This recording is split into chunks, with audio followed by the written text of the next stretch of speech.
बिस्मिल्लाहिर्रहमानिर्रहीम। अस्सलाम वालेकुम व्यूवर्स, मैं मिसेस इफ्तिखार और आप देख रहे हैं यूट्यूब चैनल हाफा किचन बाय मिसेस इफ्तिखार। आज मेरे किचन में बन रही हैं मज़ेदार, हेल्दी और एक ट्रेडिशनल रेसिपी अलसी की पिनिया, बहुत मज़े की, और इसे लॉन्ग टर्म बना के इंजॉय किया जा सकता है।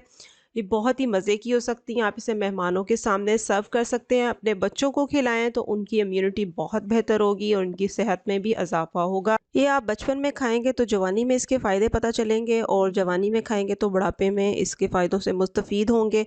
ये बेहतरीन एक ब्रेकफास्ट आपका बन सकता है। अलसी लेंगे, अलसी मैंने 1 किलो ली, इसको अच्छे से साफ़ कर लिया, और इसके बराबर ही मैंने लिया है आटा 1 किलो। आप चाहें तो आटे की क्वांटिटी कम कर सकते हैं, और आटे की जगह पे सूजी को भी यूज़ किया जा सकता है। मैं सूजी के साथ भी बनाना इंशाल्लाह आपके साथ शेयर करूँगी। एक खाली पतीला लेंगे, उसमें अलसी डालेंगे और फ्लेम मीडियम पर इसको हम करेंगे अच्छे से रोस्ट। और ये आवाज़ आप सुन लें, जब आपकी अलसी से इस तरह की आवाज़ आए तो इसका मतलब है अलसी अच्छी सी रोस्ट हो चुकी है। आटे को भी सेम प्रोसीजर के साथ हमने रोस्ट कर लेना है, ड्राई। हिलाते जाएं, इसको छोड़िएगा मत, नहीं तो आटा नीचे से जल जाएगा। मुसलसल आपने हिलाना है, 10 से 15 मिनट लगेंगे कि आटा और अलसी अच्छे से भुन जाएंगे। जब ये भुन जाएंगे तो फिर आटे को हम एक साइड पे रख देंगे और अलसी को अच्छे से पीस लेंगे। मैंने इसको जो जूसर जग है उसके अंदर पीसा था, ये बहुत अच्छी पिस गई थी। आप भी जग में जब पीसेंगे तो बड़ा अच्छा रिज़ल्ट होगा। यहाँ पे आप देख सकते हैं मैं चॉपर में चॉप कर रही हूँ फूल मखाने। ये फूल मखाने के नाम से पंसार से आपको एक चीज़ मिलेगी, इसके बहुत ही ज़्यादा फ़ायदे होते हैं। मैंने ये आधा पाव लिए हैं, या वज़न में काफ़ी सारे आ जाते हैं। इनको भी रोस्ट किया और फिर इसको मैंने क्या किया कि चॉपर में अच्छे से चॉप कर लिया। अब हम इन सब चीज़ों का मिक्सचर रेडी करेंगे, और उससे पहले चलते हैं आज की अच्छी बात की तरफ। नबी सल्लल्लाहु अलैहि वसल्लम ने फरमाया, रोज़े क़यामत खुश इखलाक़ी से बढ़कर कोई चीज़ मोमिन के नामे माल में भारी ना होगी। अल्लाह ताला हमें सबके साथ खुश इखलाक़ी से पेश आने की तौफ़ीक़ अता फ़रमाए। यहाँ पे व्यूवर्स आप देख सकते हैं एक बड़ा सा मैंने पतीला ले लिया है, उसमें मैंने डाला है गुड़। गुड़ लिया है मैंने 2 किलो, और इसको छोटे टुकड़ों में तोड़ के फिर मैंने पतीले में शामिल किया, और साथ ही मैंने 2 ग्लास भर के पानी के इसमें शामिल किए हैं। पानी इसमें इतना शामिल करना है कि जो हमारे पास ड्राई मिक्सचर है, जब वो हम इसके अंदर डालें तो वो आपस में सारा मिक्स हो जाए। इसलिए जब आप बनाएं तो जो पानी की जो मिकदार है उसे इसी हिसाब से आपने शामिल करना है कि आपका सारा ड्राई इंग्रेडिएंट इसके अंदर एक दफ़ा अच्छे से मिक्स हो जाए। बस वो पानी ज़्यादा नहीं होना चाहिए। यहाँ पे आप देख सकते हैं गुड़ अच्छे से घुल चुका है, और इसके ऊपर जो झाग नज़र आ रही है आपको, वो जो है गुड़ का प्रोसीजर्स ये करने की वजह से जो है वो इसके ऊपर आ जाती है। ऐसा कुछ कोई मसला नहीं है। गुड़ मेरा बिल्कुल साफ़ था, और मैंने इसको वैसे जो है वो छान भी लिया है। यहाँ पे मैंने इसमें शामिल कर दिया है देसी घी, और देसी घी मैंने आधा किलो शामिल किया, और 1 पाव मैंने शामिल किया है ऑलिव ऑयल।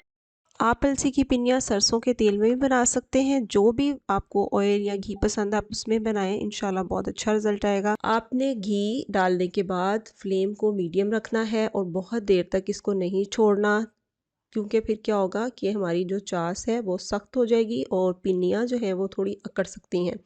इसलिए साथ ही इसमें ड्राई इंग्रेडिएंट डाल देंगे। मैंने आटा और अलसी शामिल कर दी। अब मैं इसमें शामिल कर रही हूँ मेवे, और साथ ही शामिल कर दिया मैंने सौंफ को मैंने पीस लिया था। ये फूल मखाने हैं जो हमने पीसे थे 1 पाव। ये है मेरे पास कोकोनट। ड्राई कोकोनट को पानी में थोड़ी देर उबाल लिया और फिर उसे कद्दूकस कर लिया। ये बादाम और पिस्ते हैं, इनको मैंने थोड़ा मोटा मोटा सा चॉप किया था। बहुत ज़्यादा पीसा नहीं है, चॉप मोटा किया है, क्योंकि ये बहुत अच्छी जो है वो लुक देते हैं। यहाँ पे मैं शामिल कर रही हूँ काजू, और पीनट्स हैं थोड़े से, मैंने वो भी शामिल किए हैं। ये है मेरे पास सफ़ेद तिल, वो भी शामिल कर दिए। साथ ही मेरे पास हैं पोपी सीड्स, ये भी शामिल कर रही हूँ। और चारों मगज़ हैं, इनको भी मैंने थोड़ा सा क्रश किया है, चारों मगज़ को भी।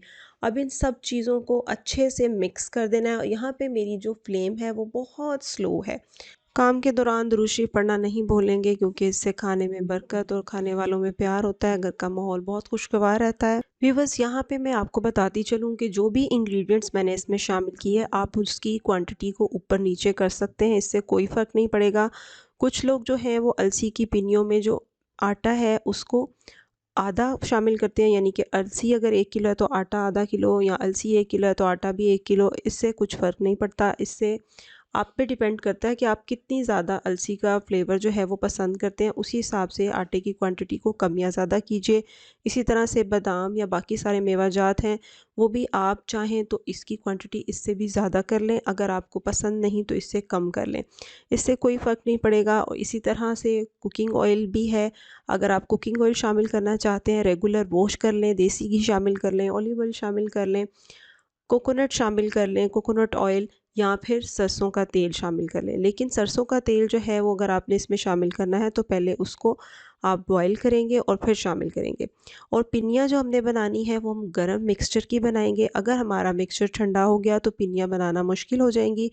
थोड़ा थोड़ा गरम जब होगा मिक्सचर तो हम बनाएंगे। लेट सपोज़ अगर आप पिनिया बना रहे हैं और मिक्सचर ठंडा हो गया है तो फ्लेम दोबारा से ऑन करके एक दफ़ा से उसको फिर से थोड़ा सा गर्म कर दें ताकि आसानी से पिनियाँ बन सकें। तो व्यूवर्स, ये थी मेरी आज की रेसिपीज़। उम्मीद करती हूँ आपको अच्छी लगी। ज़िंदगी रही तो फिर मिलेंगे एक नई रेसिपी के साथ। तब तक के लिए अपना बहुत ख्याल रखिएगा, दुआओं में याद रखिएगा। Thank you for watching my channel. Have a good day. अल्लाह हाफिज़।